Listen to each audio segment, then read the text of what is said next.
вечернее море, закат, солнышко садится, прекрасный день. И вот смотрите, что мы увидели. Это летают такие вот легкие парашютики в огромном количестве.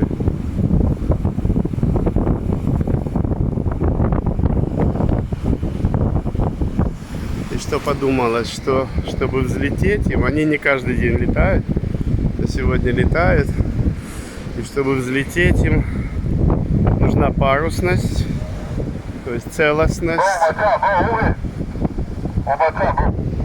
и им необходимо ветер. Мы не можем взлететь без ветра. Нам нужен ветер. Поэтому ловите ветер всеми парусами. Ловите ветер всеми парусами. Ловите ветер всеми парусами, всей душой, всей крепостью жизни. Ловите Бога. Бог наш есть ветер, руах. Руах — это ветер. Руах — это ветер, это Гальгаль, это то, что движет колеса судьбы, колеса жизни, истории. Это то, что приводит нас из одной страны в другую, с одной земли в другую, из одного климата в другой, из одного пространства временного в другое временное пространство. И когда мы попадаем в другие измерения, мы благодарим Всевышнего за ветер перемен, за ветер, который унес нас из обычной рутины жизни и принес нас на новые пастбища, новые злачные пастбища. Для меня Израиль — это новая злачная пашить. На море шторм, и дяденька ругается, говорит: вернись назад, опасно для жизни. Вот нарушитель, видите, заплыл. Хотя там очень мелко, но море Средиземное опасно тем, что оно утягивает в глубину. То есть волны такой массы, что утягивают человека в глубину. Поэтому опасно. Много гибнет людей из-за этого, что нарушает правила. Вот здесь есть служба. Невзирая на то, что уже вечер, уже поздний час, они служат. У них есть такая вот доска. Если что, они быстренько бросаются на помощь и спасают человека. Вот, просят детей выйти. Много детей, видите?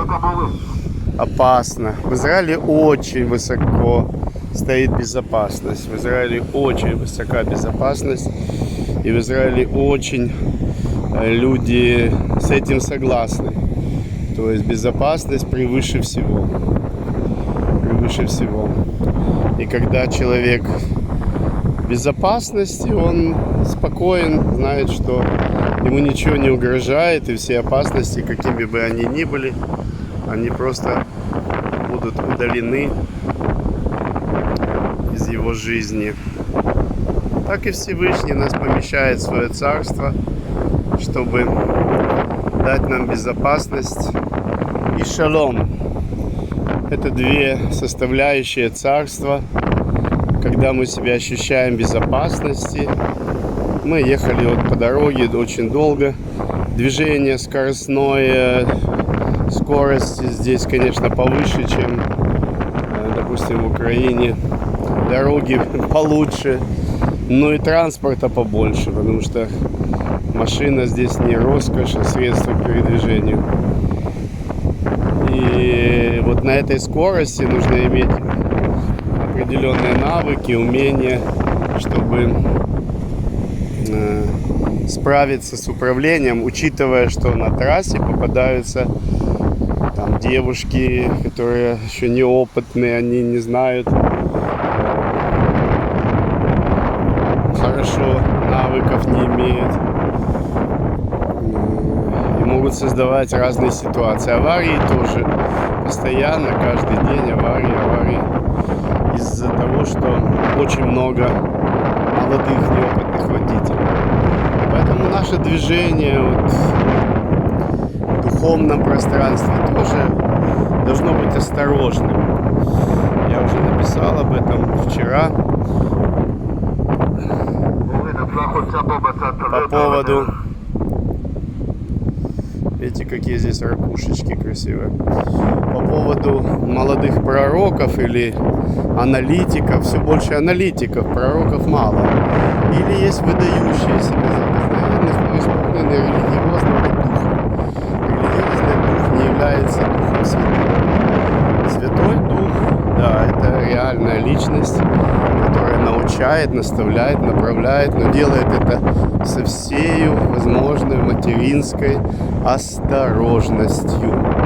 Поэтому надо следовать учению Руах ха-Кодеш, надо следовать дуновению нежного ветра Духа Святого и иметь неповрежденные паруса. И если дует правильный ветер, потому что есть ветры ураганные, они могут унести и разбить о скалы. А если дует мягкий, теплый, ласковый, но в то же время мощный ветер Духа Святого, Руах ха-Кодеш, тогда мы в безопасности. Мы знаем, что, как написано, «Я носил вас на крыльях орлиных». То есть вы были на моих крыльях, вот как орлица носит орлят, она их подхватывает на свои могучие крылья, чтобы потом поднять на высоту и сбросить. Вот так орлица учит орлят летать. И вот так Всевышний учит и нас. Он поднимает нас на какие-то высоты, потом бросает. Нам кажется, что мы одни, один на один с опасностью, с страданиями и болью, страхом неизведанного. Но потом могучие крылья подхватили тебя у самой земли. И ты говоришь: да, жив Адонай, и жива моя душа. Мы полностью зависим от Него. Нам нужно это принять как аксиому, как истину в последней инстанции и продолжать зависеть от Него. Я все могу, но только в укрепляющем меня. Я все, нет ограничений. Нет того, что Бог мой не может. Нет ничего подобного, что Бог мой не может. Но я могу это делать только находясь с Ним, в Нем и подчиняясь Его веяниям, движениям, водительство Духом. Вот это, наверное, ключевое слово сегодня. Быть водимым. Если Дух — это ветер, он тебя подхватил и понес, то это и есть водительство. То есть, когда тебя несет в правильную сторону, правильная сила, правильная личность, и ты можешь расслабиться, зная, что у тебя все получится, потому что это делает не человек, не сын человеческий, это делает Всевышний, всемогущий Элохим. Итак, вот такие размышления на берегу моря. Сегодня 10.10.19. Любуемся закатом, вечерним морем. Мечтаем приехать в Израиль и окунуться в эту новую, интересную, мощную жизнь. И стать частью царства здесь, на этой земле.